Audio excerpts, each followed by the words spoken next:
बोलो सतगुरुदेव की जय। महाराष्ट्र का वो कहने लगा जी, एक सांगली शहर है महाराष्ट्र में, सांगली, और वहां कोई आपकी भक्त ज्ञान गंगा बांटे थे, और हम वो मेला लगा हुआ था हमारे धार्मिक, और मैं तो भगवान शंकर का पुजारी, उसके अतिरिक्त मैं किसी ने मानू नहीं था। हमारे साथ मेरा भाई था छोटा, 10-12 वर्ष का, और हम सारा परिवार मत्था टेकने जावा थे शिव के मंदिर में। बड़ा मेला था वहां का। वह पुस्तक बेच रहा था तो उसमें लिखा हुआ था कौन ब्रह्मा का पिता है, कौन विष्णु की माँ, ये ऐसे ऐसे। वो छोटा भाई जाकर हमसे पिता नहीं कैसे घूम, पहले वो लेने चला था, मैंने मना कर दिया कि ना ये तो बकवास लिख रखी है ना। जब तो वो मेरे साथ आ गया, फिर पता नहीं कब निकल कर गया, वो किताब खरीद लिया वहां से, बुक, और छुपा कर रख ली उसने।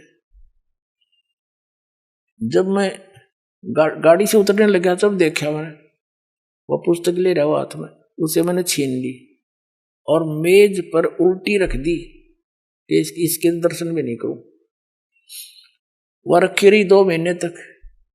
एक बार मेरा कुछ ऐसी टेंशन बनी, कुछ ऐसे सर्कमस्टांस बन गए, मेरा सिर पाटन हो गया, घनी टेंशन हो रही किसी बात की, और मैं बाहर बैठ गया चेयर लेके। थोड़ी देर में ध्यान आया, पुस्तक दिखी और रखी रखाई। मैंने सोचा इसने देखता क्या है। मैं लगा उस पुस्तक को पढ़ने, वो मेरी तो टेंशन मतलब याद भी कोई ना कतकीत गई, और 3 दिन कंटिन्यूस पढ़ी। और सह परिवार लेकर आ गया परमात्मा का बच्चा, सारे परिवार को।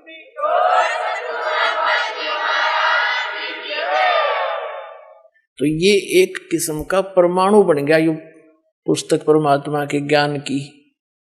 अब वो उससे फिर रिश्तेदार में जाती है, वहां से ले गया सैकड़ों पुस्तक, सबको दूंगा एक एक, और प्यार से पढ़ाऊंगा, अपने कसम खाऊंगा, बताऊंगा सच्चाई क्या है। मेरे जैसे भ्रमित है सारे। तो पुण्यात्माओं, आप सबका दायित्व बनता है यो कि अपने भूला न राह बतावे, और पहले जब बताना जब आपका विश्वास हो जाए कि दास सच्ची कह रहा है, ना भूल के भी इसका जिक्र ना करना जब तक आपका विश्वास ना हो। और विश्वास तो दास करा के छोड़ देगा। कोई बालका का लेख है, भगवान के बताया हुआ ज्ञान, इसमें इतनी भी मेन मेख नहीं पा सकती, और ये स्वीकार करना पड़ेगा, एक दिन आएगा। तारा मंडल बैठ कर ये चांद बड़ाई खावे, उदय भया जब सूरज का स्यों तारों छुप जावे। अभी तक हम जिस भी देवी देव ने पूजे थे, हमने वो गणाए महिमावान लगे था, और परमात्मा के इस ज्ञान की रोशनी में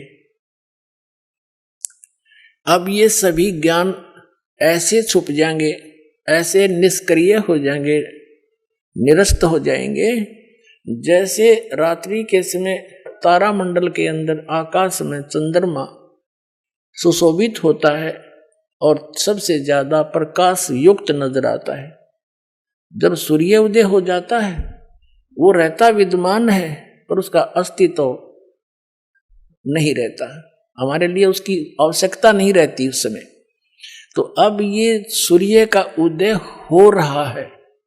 अभी तो ये समझ लो वो देसी भाषा में झोड़ बोड़ा सा ही है, यानी थोड़ा सा वो सूर्य उदय होने से थोड़ा सा पहले रोशनी होती है।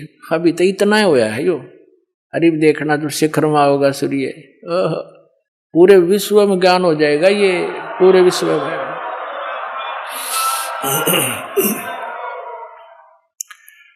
तो परमात्मा क्या बताना चाहते हैं कि आप यहाँ के वासी नहीं हो, आप सतलोक में रहा करते, वहां सारे सुख थे, और अपने पैर पर आप कुहाड़ा मार लिया।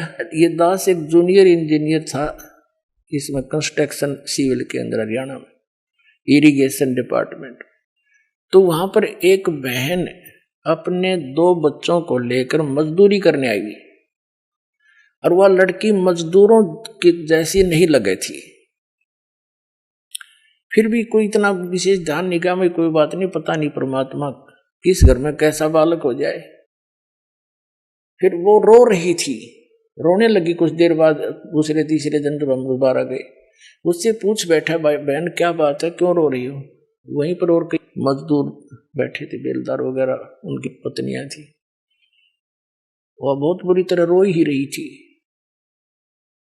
उसने थोड़ी सी देर बाद से फिर बताई साची कि मैं ऐसे ऐसे एक बहुत बड़े घर की बेटी थी, सेठ है मेरा पिताजी, बहुत बड़ा पैसे वाला, और मुझे सारी सुविधा थी, और जो मेरा पति है ये हमारे यहाँ नौकर रहा करता,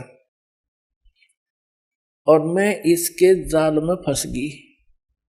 मैं इतनी प्रभावित होगी, मेरे माता पिता मेरे आगे रो भी दिए, उन्होंने मेरे पैर भी पकड़ लिए, बेटी कुछ भविष्य देख ले तू अपना, तू कहाँ जा रही है, रोटी टाइम पे मिले नहीं, क्या हाल होगा तेरा, लेकिन फिर हम तेरे को घर नहीं बढ़न देंगे, या तू पक्की सोच लिए। मैंने एक नहीं मानी, और इस मेरे पति की बात में इतनी फंस गई, हम वहां से घर से भाग गए।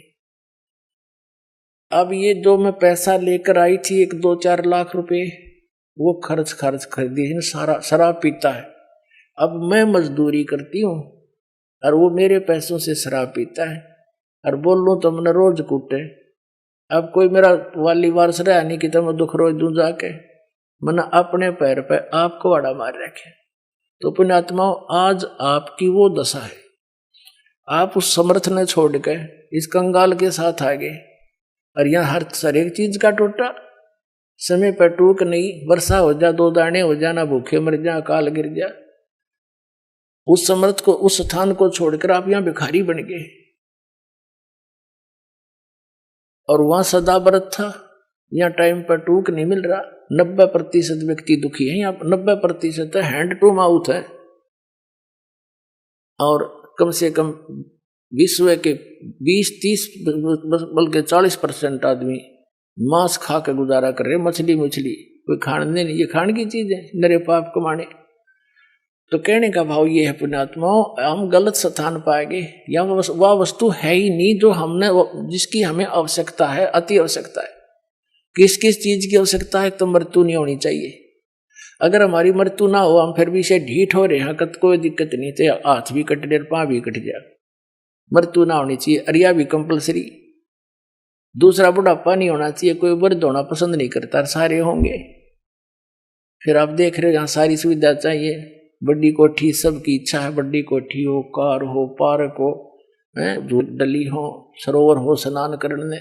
तो ये सुविधाएं आप यहाँ खोज रहे हो, जहां 7 जन्म भी 100 असंख्य जन्म नहीं पा सकते आपको। ये सतलोक में है, आपकी ज्यों की त्यों रखी है, वहां आपका सारा सामान सुरक्षित है। लेकिन आपकी बुद्धि कद सेट होएगी जिस दिन आपकी बुद्धि यहां से इस ज्ञान से हटेगी। ये ना सोचना दास कोई एक लोक वेद दंत कथा सुना रहा है, या किसी डूम बाट की गाई हुई कथा सुना रहा है। ये तो वो वचन सुना रहा है जो परमात्मा ने स्वयं अपने घर का भेद दिया करके, और जिन महापुरुषों को साथ ले गए फिर वापस छोड़ा, उन्होंने इसलिए छोड़ा था कि ये मेरे गवाह बन जाए, फिर बाद में मेरे बच्चों को गवाही दे जाए कि सचमुच कबीर इज गॉड, कबीर परमात्मा है, और सतलोक में ये सारे सुख हैं।